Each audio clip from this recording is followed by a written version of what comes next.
Good afternoon, Facebookers, lookers, and lurkers. It's your girl Jen on this, I think it's Tuesday afternoon. I'm running a little late, was running late this morning, but I want to get our video in nonetheless.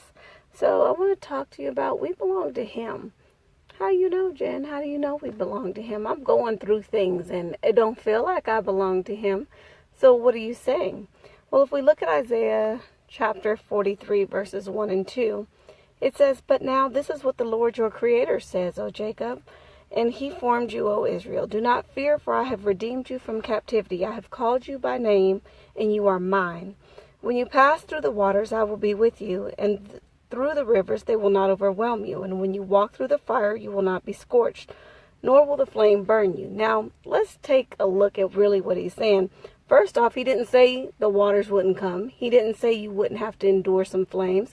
What He said is that it wouldn't overtake you and that it wouldn't harm you.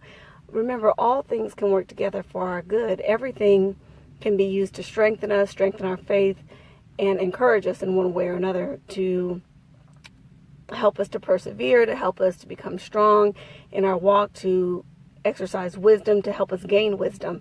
So that's first and foremost. He didn't say we wouldn't have to come up against some things. He just said that it wouldn't overtake us.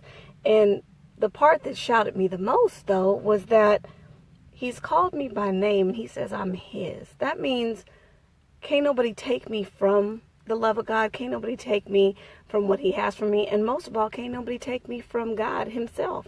So with that in mind, let's go through our day. Let's stay reminded of whose we are, who we are, and walk in that in today. You know, represent your Creator, represent who you belong to. Let's be positive as far as our deliberate acts of kindness challenge. Yesterday I said, you know, pour out a blessing on a woman. Today we are reaching out to our men. Brothers, go ahead, touch another brother. It is okay. Compliment him on something he's got going on. Encourage him. Go to golf, go bowling, go, you know, whatever it is men folk do. I don't know what men folk do, but y'all go be saved and sanctified in whatever it is you're doing. Encourage one another, be there for one another. Ladies, let's encourage and love on these men, because they got enough people in the world telling them what they're not and what they can't do. And I believe in all of you, every man, shape, shade, color, whatever. You know what?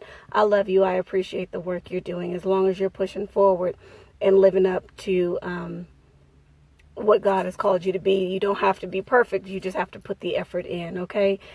Anyway, I'm on my lunch break, so I'm going to have something to eat. But you guys be blessed. I see you, Melvin, Cyprian, Glenn, Henry, Michael, September, David, my son, Brandon. I see you guys. You guys have a phenomenal day. I'm going back to work. I got 12 more hours to go. Alrighty, have a good one. I'll talk to you later.